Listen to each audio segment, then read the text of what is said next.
Pour perdre du poids, il faut faire du sport modérément, 40 minutes. Ton truc là, c'est du 20e siècle. Il faut faire du sport intensément si tu veux perdre du poids.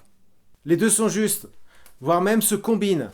Mais il faut arriver à le vulgariser. Boum. Sport à haute intensité. On utilise des fibres musculaires rapides, dit fast switch B ou myocytes glycolytiques. Donc la tête de myosine pivote très rapidement sur l'actine par rapport aux autres.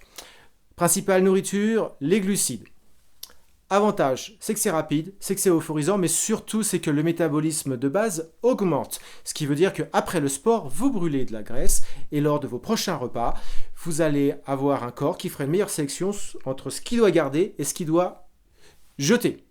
Inconvénient, on ne peut pas commencer directement avec les sports à haute intensité, il faut savoir faire du sport déjà à basse intensité pour pouvoir se muscler correctement, dont les muscles fixateurs qui protègent les articulations, parce qu'il y a un risque de blessure.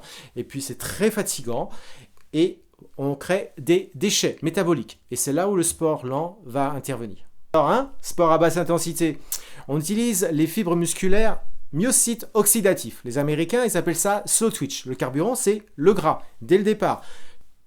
L'avantage, c'est que vous pouvez reprendre le sport en attaquant ce type de sport modéré. Vous cherchez le seuil de lipolyse, c'est-à-dire que vous pouvez marcher ou courir tranquillement en gardant la bouche fermée ou en parlant.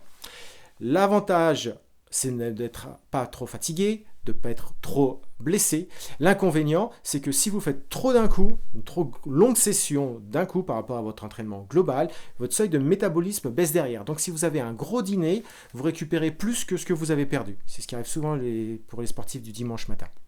Conclusion. 1. Si je reprends le sport, je le fais à basse intensité. Et puis, chacun fait ce qu'il veut. 2. Si je veux faire du sport à haute intensité, je dois déjà avoir un niveau sur un sport à basse intensité pour éviter les blessures et les grosses fatigues. 3. Lorsque je fais mon sport à haute intensité, je génère des déchets métaboliques, dont du lactate, que je veux retirer rapidement parce que c'est gênant.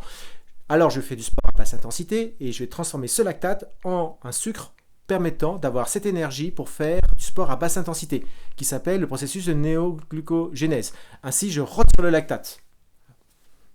Commentez, likez, abonnez.